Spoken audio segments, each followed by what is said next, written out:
Bismillahirrahmanirrahim. Subhanallah wa bihamdihi subhanallahil azim. Astaghfirullahaladzim. Allahumma sholli ala sayyidina Muhammad wa ala ali sayyidina Muhammad sallallahu ala Muhammad. Assalamualaikum warahmatullahi wabarakatuh. Bismillahirrahmanirrahim. Alhamdulillahirabbil alamin. Allahumma salli ala sayyidina Muhammadin wa ala alihi wa sahbihi ajma'in, amma ba'du. Sahabat-sahabat YouTube yang saya hormati, alhamdulillah kita bisa berjumpa lagi. Semoga semuanya dalam ridha Allah, dalam pertolongan Allah Subhanahu wa taala. Insyaallah saya akan men-share sebuah faidah tentang keagungan membaca istighfar, yang mana saya baca di kitab-kitab hadis, di tafsir, juga di kitabnya para alimul ulama. Istighfar itu sangat dahsyat sekali, sangat agung sekali, sebagai wasilah untuk menghilangkan segala kesusahan, menghilangkan segala kesempitan, untuk membuka pintu rizki, dan untuk mencapai hajat, baik urusan dunia ataupun urusan akhirat. Dalam menyampaikan video ini, insya Allah saya akan mengambil sumber dari beberapa kitab, antara lain dari kitab Tafsir As-Sawi di juz keempat, ada di halaman 250. Juga dari kitab Fadailu Ayatil Khirzi, ada di halaman ke-34, dan dari kitab Syamsul Ma'arif Al-Kubro yang ada di halaman ke-113. Sengaja saya sampaikan dulu sumber kitabnya supaya para sahabat yang mau mengamalkan lebih yakin dalam mengamalkannya. Sebelum saya lanjutkan video ini, seperti biasa saya menghaturkan terima kasih yang sebesar-besarnya kepada para sahabat. Semoga semuanya mendapat balasan dari Allah Subhanahu wa taala. Kami dan sahabat-sahabat santri di sini, saya dan sahabat santri di sini hanya membalas dengan doa, jazakumullah ahsanal jaza. Sahabat YouTube yang saya hormati, untuk mengetahui tentang keagungan membaca istighfar, saya akan menyampaikan sebuah Al-Quran, firman Allah Subhanahu wa taala di dalam surat Nuh. Allah Subhanahu wa taala berfirman, A'udzu billahi minasy syaithanir rajim. Bismillahirrahmanirrahim. Faqultu astaghfiru rabbakum innahu kana ghaffara. Yursilis samaa'a 'alaikum midrara wa yumdidkum bi amwalin wa banin wa yaj'al lakum jannatin wa yaj'al lakum anhara. Shadaqallahul azim. Di sini saya ngambil dari kitab Tafsir As-Sawi juz keempat di halaman 250. Allah Subhanahu wa taala menghikayatkan akan perkataan Nabi Nuh alaihi salam kepada umatnya, kepada kaumnya. Faqultu mangka ngucap ingsun, dawuh Nabi Nuh alaihi salam, istaghfiru, minta pangampura aranjeun kabeh, minta ampunan kalian semua, rabbakum, ka pangeran aranjeun kabeh, kepada Allah Subhanahu wa taala. Innahu, karna satone Allah iku kana aya Allah iku ghaffaron, dat anu seueur pangampurana. Andaikan kalian semua membaca istighfar, melazimkan istighfar, memperbanyak meminta ampunan sama Allah, yursilis samaa 'alaikum midrara, maka Allah akan mengucurkan hujan kepada kalian semua midraran dengan deras. Lalu wa yumdidkum bi amwali wa banin, Allah pun akan menolong kalian semua dengan bermacam-macam harta, wa banin, dan anak-anak keturunan. Wa yaj'al, dan akan menjadikan Allah lakum kepada kalian semua jannatin ing pirang-pirang kebon, pirang-pirang berbagai lahan pertanian. Wa yaj'al lakum anhara, dan Allah akan menjadikan manfaat untuk kalian semua anharon ing pirang-pirang bengawan, sungai-sungai, kolam-kolam, anhar, bengawan-bengawan, telaga-telaga yang mau barokah. Itu berkah daripada istighfar.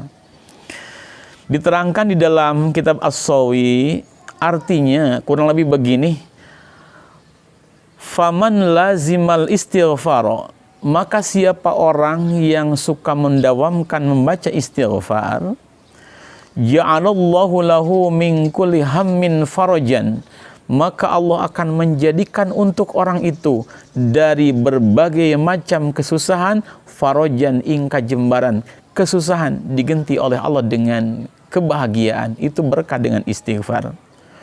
Wa min kulli dhaikin makhrajan, dan Allah akan menjadikan dari kesempitan menjadi keluasan, menjadi kemudahan. Itu dengan berkahnya membaca istighfar. InsyaAllah nanti di akhir video saya akan sampaikan 3 macam istighfar yang saya dapatkan dari hadis Rasulullah dan dari maqalah para alimil ulama. Untuk sementara saya akan ceritakan dulu tentang keagungan istighfar, baik dari Al-Quran ataupun dari hadis baginda Rasulullah Sallallahu Alaihi Wasallam. Disampaikan bahwasanya zaman dahulu ada seorang ulama besar bernama Imam Hasan. Ketika Imam Hasan sedang ada di majlis, tiba-tiba datanglah seseorang, mungkin tamu atau siapa. Syaka ilaihil jadba, orang tadi berbilang sama Imam Hasan, saya ini sangat sulit sekali dalam masalah ekonomi, wahai Imam Hasan. Faqala istaghfir Allah, silakan engkau membaca istighfar, membaca astagfirullah, memohon ampunan sama Allah. Wa syaka ilahi akharu al-faqra, datang lagi orang yang lain. Imam Hasan, saya ini orang fakir, ingin kaya wahai Imam Hasan, ingin banyak harta. Kemudian kata Imam Hasan, istaghfirillah, silakan engkau perbanyak istighfar kepada Allah Subhanahu wa taala. Wa syaka ilaihi akharu qillatan nasli, datang lagi tamu ketiga Imam Hasan, saya ini udah berumah tangga 10 tahun, 15 tahun tapi belum punya anak wahai Imam Hasan, ingin punya keturunan.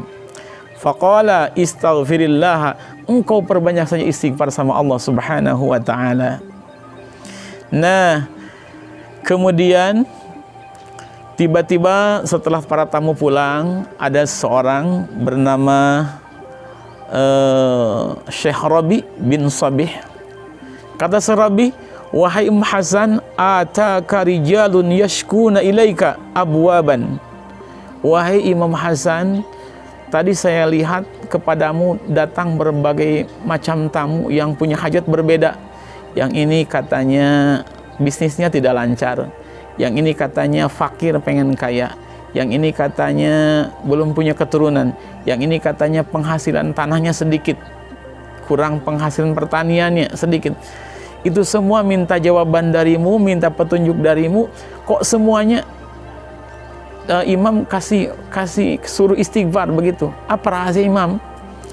Di dalam kitab diterangkan, fatala hadhil ayata, maka ketika ditanya oleh Imam Rabi, Imam Hasan menjawab, ketahuilah wahai Imam Rabi, di dalam Al-Quran surat Nur dikatakan, faqultu astaghfiru rabbakum innahu kana ghaffara yursilis samaa alaikum midrara wa yumdidkum bi amwali wa banin wa yaj'al lakum jannatin wa yaj'al lakum anhara. Itu yang disampaikan oleh Al-Imam Hasan, diterangkan dalam kitab Tafsir As-Sawi tentang keagungan membaca istighfar. Selanjutnya tentang keagungan istighfar.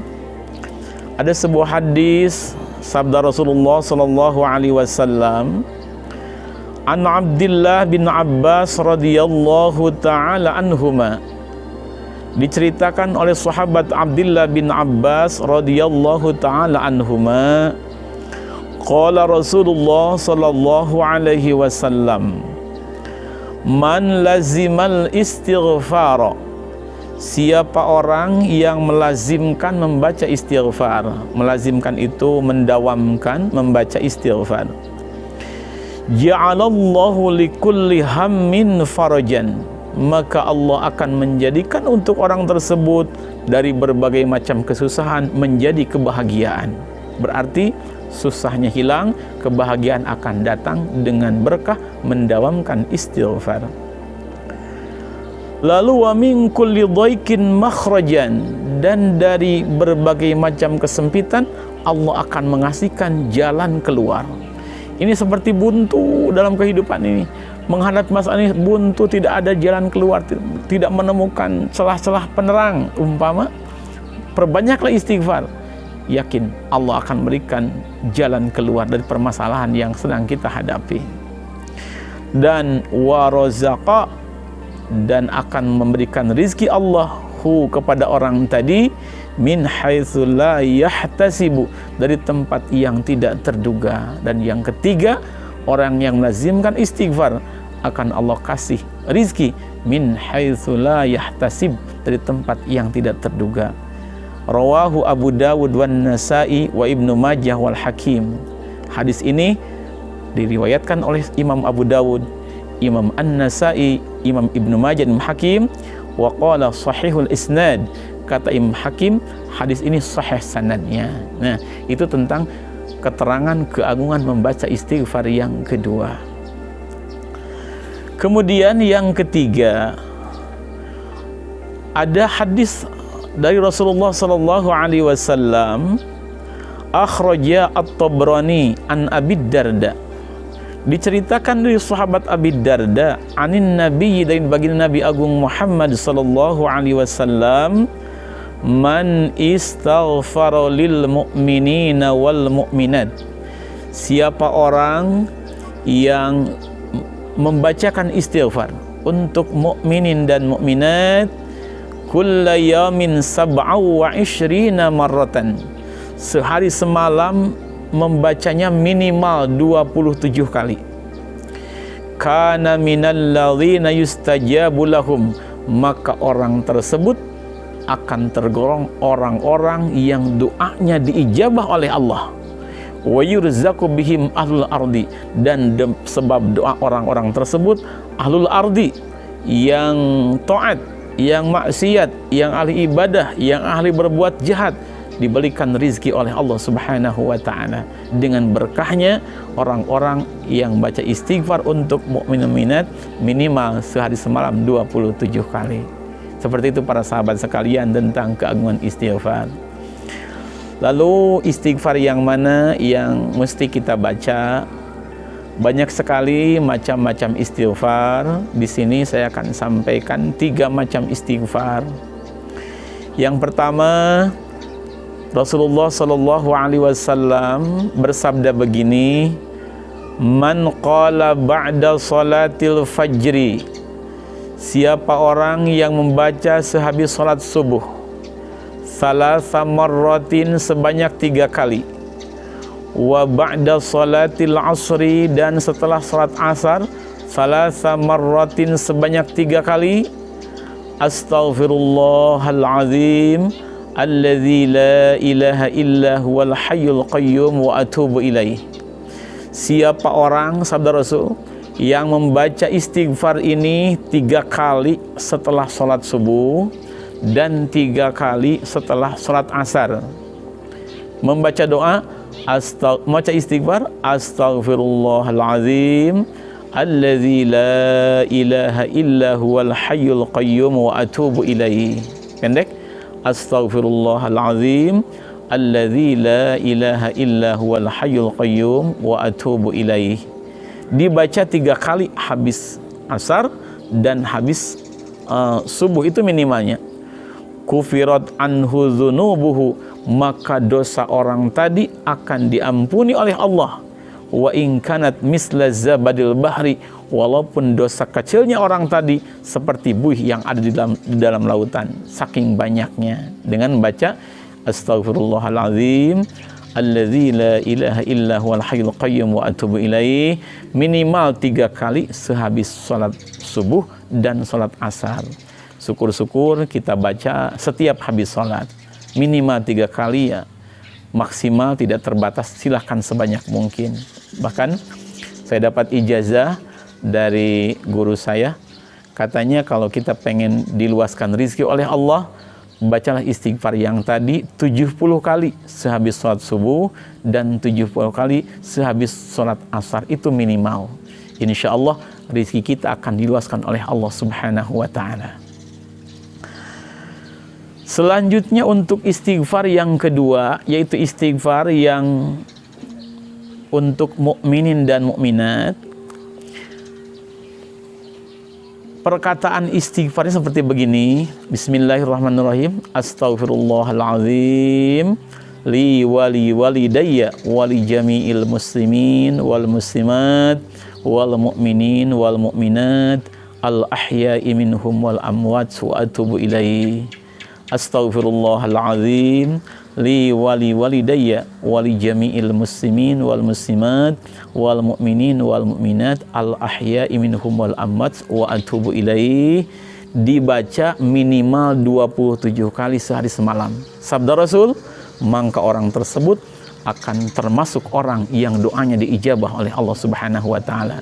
Makanya sangat dianjurkan kita setelah tahajud umpama, setelah sholat hajat misalnya, atau setelah sholat duha, kita baca istighfar tadi 27 kali sebelum kita membacakan doa sama Allah Subhanahu wa ta'ala. Itu istighfar yang kedua. Dan untuk istighfar yang ketiga, ini saya dapatkan di kitab Syamsul Ma'arif Al-Kubra. Yang ini dikarenakan bilangannya cukup banyak, maka boleh dilakukan ya sekali-kali, atau ya syukur-syukur tiap malam. Kalau tak mampu boleh sekali-kali, dikala kita ada hajat yang besar-besar, amalkan istighfar yang ini. Diterangkan di dalam kitab Syamsul Ma'arif Al-Kubra yang dikarang oleh Al-Imam Abil Abbas Ahmad bin Ali Al-Buni. Man kanat lahu hajatun ilallah, siapa orang yang punya hajat kepada Allah, artinya kita mau memohon sesuatu kepada Allah, wa arada qada'aha, dan sangat mengharapkan hajat tersebut dikabulkan oleh Allah, fal yusalli raka'ataini, maka silakan orang tadi melakukan sholat sunat hajat 2 rakaat. Untuk keterangan sholat sunat hajat ada di video saya yang ketiga. Kemudian fa idza faragha minas shalah fal yajlis ala qadamai, setelah selesai sholat, silakan orang tadi duduk seperti duduk tahiyat awal. Kalau kita sholat yang 4 rakaat atau 3 rakaat, ada tahiyat awal, itu duduknya seperti begitu. Jadi bukan duduk tahiyat akhir, duduk seperti kita tahiyat awal. Setelah salam, posisi duduk kita seperti orang yang sedang melakukan tahiyat awal. Summa yaqra'u, lalu orang tadi membaca hadhil istighfar seperti ini. Astaghfirullahalazim alladzi la ilaha illa huwal hayyul qayyum wa atubu ilaih wa as'aluhu at-taubata wal maghfirata li wali walidayya wali jami'il muslimina wal muslimat. Membaca istighfar tersebut alfa marratin, sebanyak 1000 kali. Insyaallah nanti kalau tidak hafal, saya akan tulis di deskripsi semua macam-macam istighfar yang 3 tadi. Artinya kurang lebih begini, arti istighfar tersebut supaya lebih mantap ketika membaca. Astaghfirullahalazim, aku memohon ampunan kepada Allah yang agung, alladzi la ilaha illa huwa, yang tidak ada Tuhan yang hak disembah kecuali Allah. Al-Hayyu, Allah itu yang hidup. Al-Qayyumu, yang sugih. Wa atubu ilaihi, dan aku bertobat kepada Allah. Wa as'aluhu taubata, dan aku memohon kepada Allah untuk menerima taubat. Wal maghfirata, dan memberikan ampunan. Li, kepadaku. Wali walidayya, dan kedua orang tuaku. Wali jami'il muslimin wal muslimat, dan kepada muslimin muslimat. Dibaca berapa kali? Alfa marratin, sebanyak 1000 kali. Wa ainahu maghluqatani, dan keadaan membacanya tadi sambil mata terpejam. Jadi yang ini karena ada thariqah dari sebagian ulama ahli tasawuf, ahli thariqah, baca istighfarnya itu 1000 kali sambil mata dipejamkan. Mungkin sebelum kita baca istighfar ini ditulis dulu, hafalkan dulu. Insya Allah sehari semalam hafal insya Allah. Baru kita praktekkan. Fa idza faragha yad'ullaha bima arada min amri dunya wal akhirah. Setelah selesai 1000 kali, maka silakan berdoa, memohon kepada Allah apa saja. Umpama, ya Allah, saya ini ingin agar tanah yang ada depan rumah saya bisa saya miliki. Umpama, ya Allah, saya ingin semoga tanah saya akan dijual cepat ada yang membeli. Atau ya Allah, semoga lamaran kerja saya diterima olehmu, oleh atasanku, umpama. Atau ya Allah, tolong datangkan jodoh untukku yang barokah maslahah dunia akhirat. Seperti itu. Itu permohonan sama Allah, baik urusan dunia ataupun urusan akhirat. Maka yuqda, mangka bakal ditekani opo si doa lahu kasih jalmi, atau yuqda mangka bakal dicumponan sopo lahu si jalmi. Maka insya Allah dengan berkah istighfar ini Allah akan mengabulkan doa orang tersebut ya. Jadi yang thariqah ketiga, saya simpulkan saja, siapa orang yang punya hajat kepada Allah dan ingin cepat terkabulkan, ingin cepat diijabah oleh Allah, maka hendaknya orang tadi melakukan salat sunat 2 rakaat atau salat hajat yang mana saja. Nanti setelah selesai membaca salam, lalu dia membaca istighfar sebanyak 1000 kali sambil matanya dipejamkan. Istighfarnya, astagfirullahalazim alladzi la ilaha illa huwal hayyul qayyum wa atubu ilaih wa as'aluhu at-taubata wal maghfirata li wa li walidayya wa li jami'il muslimin wal muslimat. Maka insyaallah setelah selesai kita baca istighfar, berdoa sama Allah, insyaallah yuqdalahu, maka orang tadi keinginannya akan diijabah oleh Allah Subhanahu wa taala. Sahabat-sahabat YouTube yang saya hormati, semoga apa yang saya sampaikan ini bisa bermanfaat, khususnya pengingat untuk diri saya, umuman untuk para sahabat sekalian dan muslimin muslimat. Bila ada kata yang kurang tepat, kata yang salah, mohon maaf, itu dari kebodohan saya. Dan bila ada yang benar, semata-mata fadl dari Allah. Insya Allah, dengan kesempatan saya akan sampaikan pula tentang Sayyidul Istighfar atau rajanya istighfar, atau istighfar yang paling tinggi yang termaktub dalam hadisnya Rasulullah SAW, insya Allah. Untuk kali ini cukupkan 3 macam istighfar saja. Kita amalkan yang mana saja yang kita mampu. Tidak perlu kita memaksakan diri, porsi diri. Yang penting kita dawam, walaupun sampai cuma 3 kali, walaupun cuma 27 kali. Yang penting kita dawam memohon ampunan sama Allah Subhanahu wa taala. Insya Allah bila dosa-dosa kita Allah ampunkan, insya Allah ijabah akan cepat datang, insya Allah. Sahabat YouTube yang saya hormati, marilah kita tutup video ini dengan doa kafaratul majlis. Semoga menjadi kifarat bila ada yang salah, bila ada yang khilaf, dan menjadi kebaikan yang tersimpan sampai akhirat bila ini adalah kebaikan. Bismillahirrahmanirrahim. Subhanakallahumma bihamdik, asyhadu an la ilaha illa anta, astaghfiruka wa atubu ilaik. Assalamualaikum warahmatullahi wabarakatuh.